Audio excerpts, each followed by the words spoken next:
dar la conferencia después del almuerzo o ser el último, porque realmente la tolerancia y el nivel de atención de la gente se reduce bastante.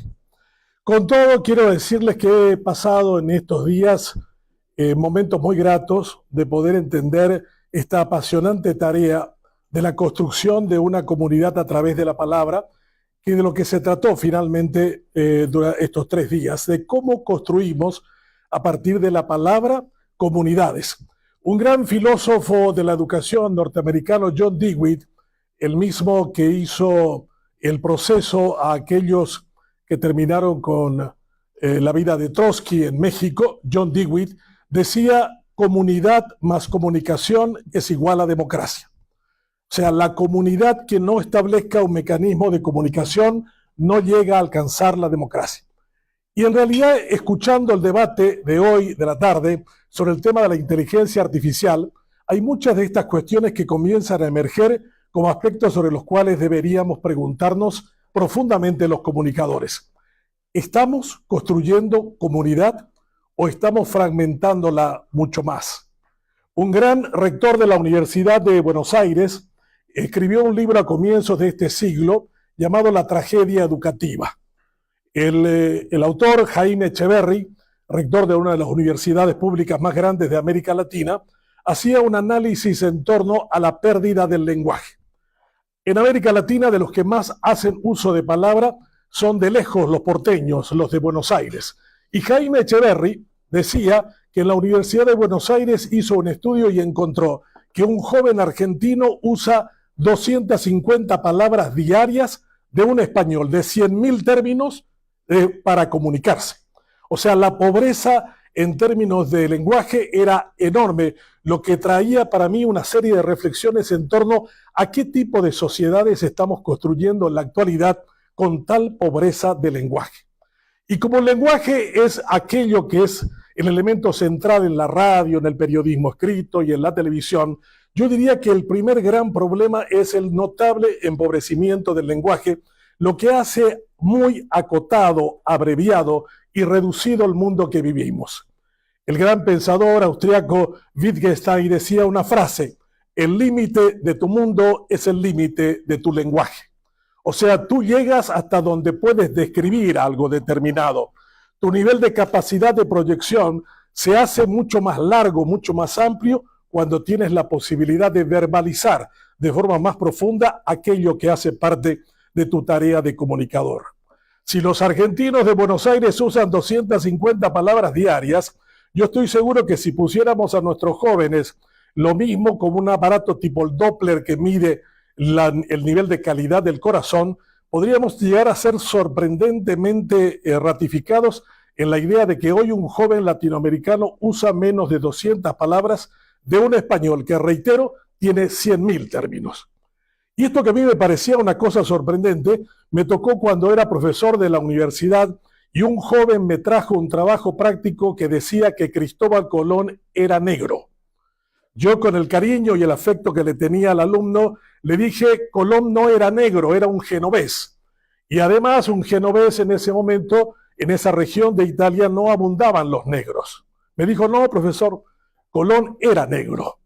Yo le dije: bueno, además, un negro no podría haber convencido a los reyes católicos para que le financiaran con 3 carabelas la búsqueda de un camino más corto para encontrar las especias en las Indias occidentales. Me dijo: no, Colón era negro. Yo ya había perdido la paciencia, había intentado de todas las maneras de convencerlo de que él no era negro, y me dijo: yo lo encontré en el libro. Le dije: traiga el libro.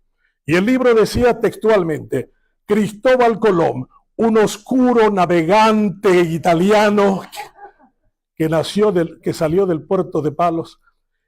No podía distinguir entre el concepto de oscuro, por ignoto, por desconocido, y simplemente lo graficó diciendo: oscuro es igual a negro. El empobrecimiento del lenguaje es para mí uno de los dramas principales de la comunicación actual. Estamos hablando a unas comunidades cada vez más abreviadas. Y nosotros creemos que el problema es la tecnología. No, el problema es la base central de la tarea de la comunicación, que es la palabra, el lenguaje. Ese es el que se ha empobrecido. Se ha empobrecido tanto que incluso con la tecnología disponible, con la que tenemos a mano, en la conversación, una de las cosas más interesantes es que la gente ya no afirma ni niega algo en forma de palabras escritas, sino cada vez más abreviadas. Yo recuerdo cuando aparecieron las primeras formas de comunicación, como las que conocemos en forma de WhatsApp, la expresión de te quiero mucho se abreviaba a TQM. Bueno, eso parecía una cosa para mí sorprendente. Hoy en día no hay más TQM, hay un emoji, hay una figura que te demuestra de que realmente te ama, no te ama, te quiere con cierta o mayor intensidad en la medida de que un corazón comience a latir. O sea, el nivel de abreviación del lenguaje es casi de forma cada vez más primitiva. Los primeros habitantes del mundo, los que descubrieron el lenguaje, según dicen, vienen de la zona de Tanzania, del lago Victoria. Y la comunicación en los tiempos hace más de 15.000 millones de años no era en la forma de las palabras que hoy usamos, sino en forma de sonidos. Así era la manera en que se comunicaban hace 15.000 años. Esto era la comunicación hace 15.000 millones de años. Los seres humanos tuvimos que hacer una evolución intensísima para poder tener la posibilidad de estar conversando con un idioma que nos permite, con 100.000 términos, tener una proyección enorme en términos de nuestro universo y de nuestra capacidad. Nuestro gran problema cuando trabajamos en radio es si aquello que estamos utilizando como parte de la descripción de un hecho determinado es realmente aquello que puede ser comprendido, aprendido y aprehendido por la comunidad.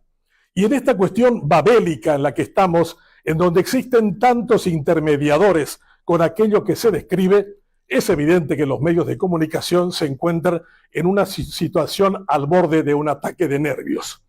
Y yo diría que la situación actual y el apasionante debate sobre la inteligencia artificial que escuché en la tarde de hoy decía para mis adentros, mira, la gente está hablando de un oxímoron y lo hace con una fascinación increíble. Inteligencia artificial es un oxímoron, como cuando alguien dice silencio atronador. Bueno, la inteligencia es un sentido de trabajo en el que se busca un juicio crítico a través de un proceso donde el insumo de la información hace parte de la capacidad de saber algo determinado. Y artificial es aquello que no es natural, aquello que miente, aquello que fantasea, aquello que dice una cosa que no es verdad. Y nosotros estábamos hablando fascinadamente sobre inteligencia y artificialidad o artificial, como si fueran conceptos absolutamente naturales. Estaban a punto de ir a la guerra en varias divisiones sobre el tema cuando estaban hablando de dos cosas contradictorias. Iba a ser la primera guerra mundial por un oxímoron, aquí en este debate de Radio Francia Internacional. Eso nos demuestra también de que la tarea de redescubrir el concepto es la gran tarea de los medios en la actualidad. Anteriormente se llamaban exégetas, aquellos que buscaban encontrar el sentido de las cosas, aquellos que buscaban explicar de una manera gráfica aquello que realmente era explicable o era definible.